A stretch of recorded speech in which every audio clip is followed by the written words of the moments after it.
اور 3 نئے کالجز بنائے ہیں.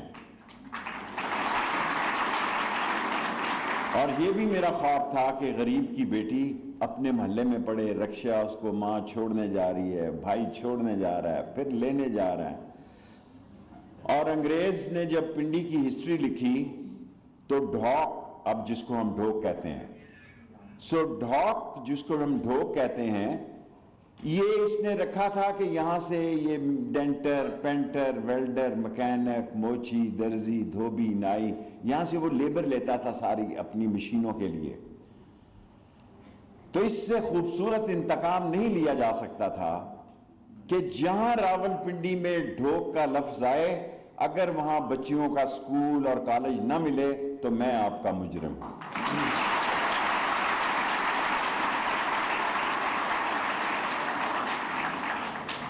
بڑی مشکل سے آج ایک انواری شہید ہمارے ساتھ نہیں ہے. اس کالج کا ہم نے قبضہ لیا. یہ سارے مجھے امید ہے جو بچیاں اس ڈھوک مٹکال اور ڈھوک ہسو کے ارد گرد پڑھنے والی ہیں وہ ہاتھ کھڑے کریں. ماشاءاللہ. اجمل صاحب ذرا دیکھیں, امتیاز صاحب, اجمل صاحب ہی بیٹھے. بس یہ اس علاقے میں کالج نہیں بنانے دے رہے تھے لوگ. جب میں نے ویمن یونیورسٹی بنائی تو مجھے استعفیٰ دینا پڑا. فاطمہ جناح یونیورسٹی, ان کا خیال تھا یہ کیا ایسے ہی.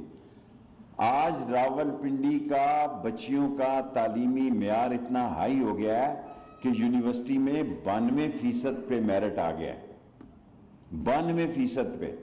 اگر آپ سوچیں اگر ہم نے یہ 3 یونیورسٹیاں نہ بنائی ہوتی تو ہماری بچیاں کہاں جاتی پڑھنے کے لیے. ہمارے لیے اب اس سے آگے سوچنے کا مقام ہے. انشاءاللہ تعالیٰ آپ گھروں میں دعا کریں. 22 تاریخ کو ہمارا کیس ہے. ایک تاریخی خوبصورت آخری کالج بناؤں گا 35 کروڑ روپے کی لاگت سے انشاءاللہ.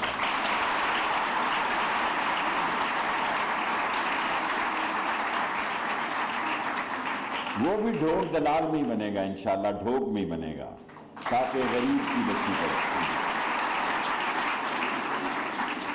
اور اب ہم سوچ رہے ہیں کیونکہ ہماری بچیاں بہت نمبر لے رہی ہیں, بہت 7 کے کالج اور سکول میں 5000 بچیاں پڑھ رہی ہیں, سو ہم ایک ایسا بجٹ, ایسا فنڈ ریز کرنے لگے ہیں کہ جو ہماری بیٹی باہر کے ملک میں پڑھنے جائے, پڑھنے کے لیے اس کا اگر اس کو داخلہ مل جائے اور اگر اس کے پاس پیسے نہ ہوں تو وہ لال حویلی پیسے دے گی اس کی ساری تعلیم کے لیے انشاءاللہ.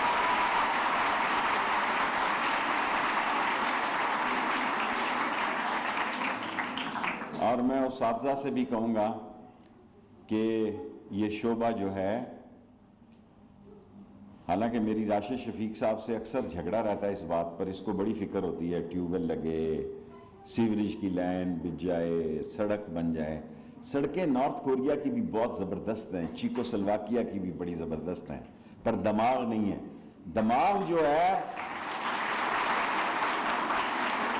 وہ دماغ تعلیم سے, اگر ہم نے اس شہر کی غربت ختم کرنی ہے تو ہمیں تعلیم کو عام کرنا ہوگا. یہ ہمارا 50 سالہ منصوبہ تھا جس کو اس ڈھوک دلال کے کالج کے بعد اللہ نے مکمل کر دیا ہے. اب ہم ہاسپٹلز کی طرف جا رہے ہیں اور تعلیم ہم نے آئندہ 20 سالوں کے لیے اس ملک کی آبادی بھی ماشاءاللہ اور کوئی کام ہوتا ہی نہیں پاکستان میں, آبادی بڑھتی ہے. سو آئندہ 20 سال کی منصوبہ بندی ہم نے کی ہے کہ 3 یونیورسٹیاں اور 60 کالجز. اور آخری بات یہ کہنا چاہتا ہوں, اس میں انسان کو تکبر نہیں ہونا چاہیے, انسان میں غرور نہیں آنا چاہیے, انسان میں عاجزی آنی چاہیے. اللہ جس سے چاہتا ہے کام لیتا ہے. ہم نے 60 تعلیمی ادارے بنائے ہیں اور 3 یونیورسٹیاں بنائی ہیں.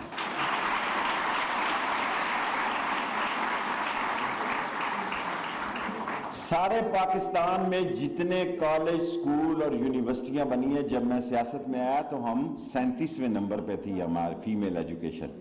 پچھلے 10 سال سے ہم اللہ کے فضل سے پاکستان میں نمبر 1 ہیں, کوئی ہمارا مقابلہ نہیں. اور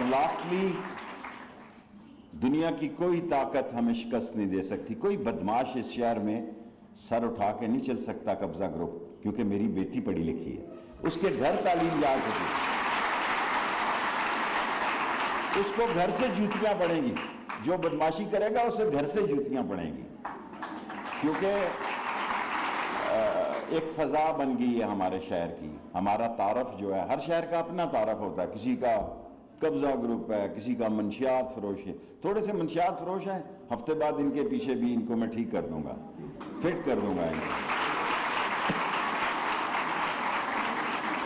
ذرا میں کافی سارا مصروف رہا, اور آپ میری بیٹیوں کی جگہ دعا کریں اللہ تعالیٰ اس ملک پہ, عمران خان پہ اور سارے پاکستان پہ رحم کرے. اللہ بیٹیوں کی دعائیں سنتا ہے, اللہ بیٹیوں کی دعائیں سنتا ہے, اور خاص طور پہ 22 تاریخ کے لیے بھی, تاکہ ہم آخری ایک تاریخی پاکستان کا ایک تاریخی کالج آخری بنا دیں. اگر اللہ زندگی دے, اگر زندگی نہ ہو تو معاف کر دیں. Thank you very much. Subscribe کریں اور بیل دبائیں تاکہ کوئی خبر رہ نہ جائے.